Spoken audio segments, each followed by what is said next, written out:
मेरा नाम डॉक्टर ताज मोहम्मद है और मैं चेस्ट स्पेशलिस्ट हूँ। मैं 30 साल तक हेल्थ डिपार्टमेंट के through district tuberculosis control office में एज ए चेस्ट फिजिशियन काम कर चुका हूँ। मैं आजकल Pakistan chest society KP chapter का नायब सदर हूँ। इसके साथ साथ कॉलेज ऑफ फैमिली मेडिसिन जो है इसका भी नायब सदर हूँ।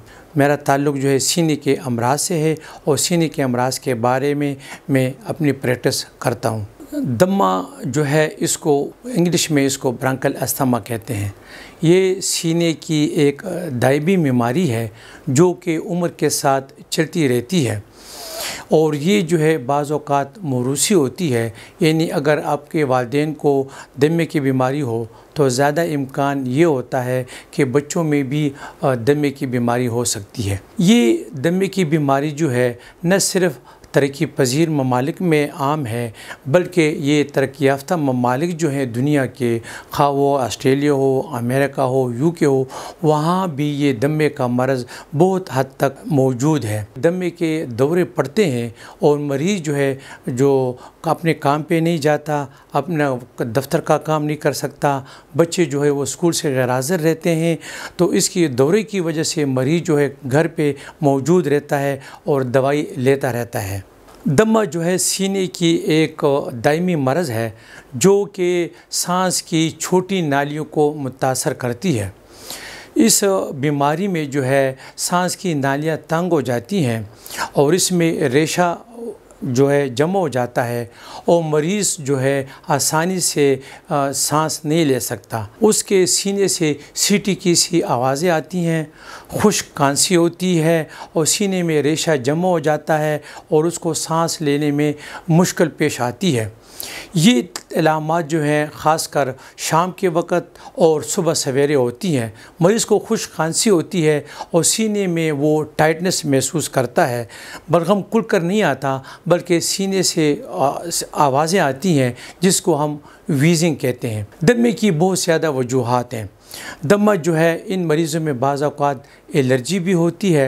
ये जो स्प्रिंग सीज़न में ज़रदाने खुलते हैं उसकी वजह से भी हो सकती है, बिस्यारखोरी है उसकी वजह हो सकती है, और गर्द गुबार हो गया, आलूदगी हो गई, तम्बाकू नोशी हो गया, और उसकी वजह से सांस की नालियाँ तंग हो जाती हैं और उस तंगी की वजह से मरीज़ को सांस लेने में तकलीफ़ होती है। बाज़ औक़ात ऐसा भी होता है कि खुशबू हो गया या रंग रोगन पेंट या दूसरी जो चीज़ें हैं जिनका जो स्ट्रांग स्मेल होता है उसकी वजह से मरीज़ जो है जब उसमें सांस लेता है तो वो एहसासियत की वजह से उसकी सांस की नालियाँ जो होती हैं वो तंग हो जाती हैं और वो आसानी से सांस नहीं ले सकता। वो सांस में तंगी महसूस करता है और उसकी वजह से सीने में आवाज़ें आती हैं जिसकी वजह से वो दमे का शिकार हो जाते हैं। बाज़ औक़ात वो औरतें जो कि प्रेग्नेंट हो जाएं या उनके पीरियड्स आ जाएं या उनको मेनोपॉज़ हो, ऐसे औरतें भी जो हैं वो दमे का शिकार हो सकती हैं। इसके साथ ये भी मैं बताता चलूँ कि बाज़ दवाइयाँ ऐसी हैं जो कि हम ब्लड प्रेशर के लिए और दिल के लिए हम इस्तेमाल करते हैं। उन दवाइयों के इस्तेमाल से भी मरीज़ में दमे का मर्ज़ जो होता है वो पैदा हो सकता है। बाज़ औक़ात फसल की कटाई होती है, उससे जो गर्द उठता है तो वो गर्द अगर एक सेहतमंद मरीज़ इनहेल कर ले तो उसकी वजह से उसकी सांस की नालियाँ जो हैं वो तंग हो जाती है, उसमें एक सेंसिटिविटी पैदा हो जाती है और वो तंग होने की वजह से उसको सांस लेने की तकलीफ़ शुरू हो जाती है। बाज़ औक़ात हम रात को जो है बहुत हेवी खुराक ले लेते हैं, मैदा सूज जाता है और इसकी वजह से जो है मरीज़ को जो है सांस की तकलीफ़ शुरू हो जाती है। वो रात को आसानी से सो नहीं सकता और उसको सांस लेने में तकलीफ़ होती है। तो ये वो वजूहात हैं कि जिनकी वजह से दमे का मर्ज़ जो है वो शुरू हो जाता है। लेकिन बाज़ औक़ात ये मौरूसी मर्ज़ भी होती है مطلب کہ پیرنٹس میں ہو تو بچوں میں یہ مرض لاحق ہو سکتا ہے۔ اور اسموکنگ تمباکو نوشی جو ہے اس میں ایک اہم رول ادا کرتی ہے، یا جو لوگ جو ہوتے ہیں گرد و غبار میں کام کرتے ہیں ان میں یہ بیماری بڑی آسانی سے ہو سکتی ہے۔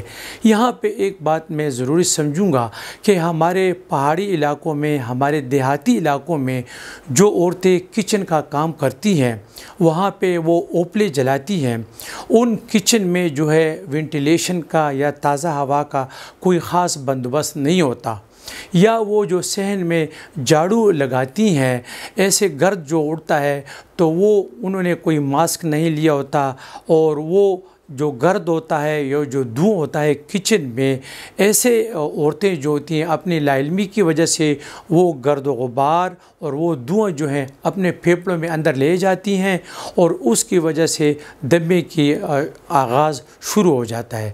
تو ہمیں چاہیے کہ ان چھوٹی چھوٹی باتوں پہ ہم توجہ دیں اور دمے کے مرض سے اپنے آپ کو بچانے کی پوری کوشش کریں۔